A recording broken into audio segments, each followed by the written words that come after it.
안녕하세요.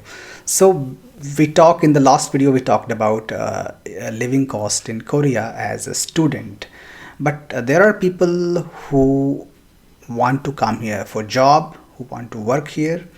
Maybe their companies are sending them to Seoul or Korea in other cities, and they don't know how to like negotiate the salary, what kind of expenses they would have here in Korea. So I will try to give you some insight about that. So the first thing that will impact, as I said in the last video also, will be the city. So we will cover the Seoul expenses here. If you are going to some second tier city or third tier city, your expenses will be reduced. Mostly I think the rent will be reduced. So in Korea, let's say if you are spending 30,000 on rent, in tier 2 cities maybe you will have to spend 15,000, in tier 3 maybe 10,000, if you are living in a village maybe 5,000. So that is the major expense that gets changed depending on the location. Food, I think it's average in Korea. Like nowadays all the major foods like bibimbap, kimbap, the prices are very average, so I don't think there will be much difference.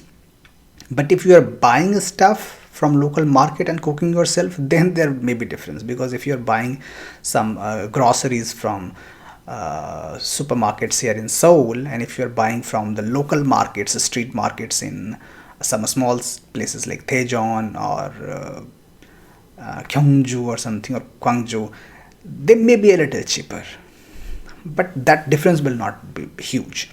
So anyway, let's come back to Seoul. So in Seoul, if you're working, definitely will not be living in koshi-tails, the small box type rooms. You will need a place, decent place where you can rest after a hard day. So that sort of one room place, like one room kitchen and a small hall or something, that will cost you minimum 25,000, I would say. 530, I would say 30 you should keep as an average. So between 25 to 35, that will be the average for a 1 BHK kind of place, where you will have a decent kitchen, a decent sized bathroom, and it will be very much convenient to go to the nearest bus stop or metro station. Yes, if you want like a bigger room, let's say you have family, you have a kid, and you want a 2 BHK kind of place, then you will have to spend approximately 50 to 60,000. And one more thing you have to consider is that if you take like apartments, then most of things are managed by the staff there, like the garbage collection and the electricity, plumbing and all those things. But there are some residential areas, neighborhoods, where if you take a house, like a traditional house, there you will have to manage things yourself, and there you will need some language skills. So if you don't know Korean language, I will not recommend you to take a house in a residential neighborhood. Just stick with the apartments, where you will just contact the realty guy or the security staff there, and they will manage most of the stuff, and they know some basic English also. So apartment is something that I would recommend you if you don't know Korean language. And I think around 50,000 rupees should be able to get a decent apartment. And when it comes to apartments, you will have to also manage the security money. The security deposit is huge here in Korea. Sometimes it can be up to 5 lakh, 6 lakh rupees or more.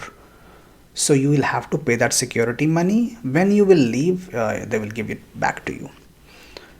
If you can increase the security money a bit more, your monthly rent will be reduced.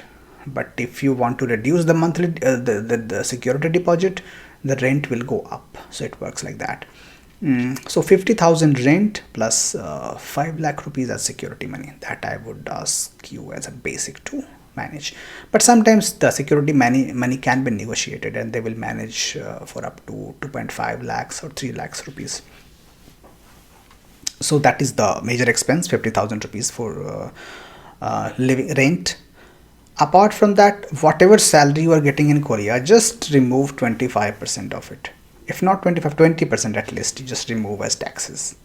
So if you are getting a salary of, let's say 2 lakh rupees in Korea, let's say I would say $4,000, let's say you are getting, just consider 3,000 will come to your pocket. 1,000 will be somehow reduced by taxes and all.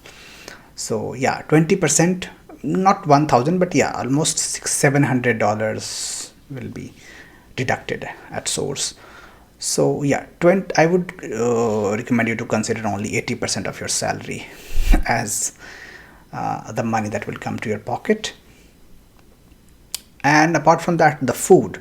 So mostly if you work, I think you will eat outside during the lunch hours. Maybe in the evening you will cook or something. For food expenses, I would say like 30 to 40 rupees for one person should be sufficient. If you're a family of two, then maybe 1 million won, I'm saying. So in Indian currency, it's like 60,000 rupees.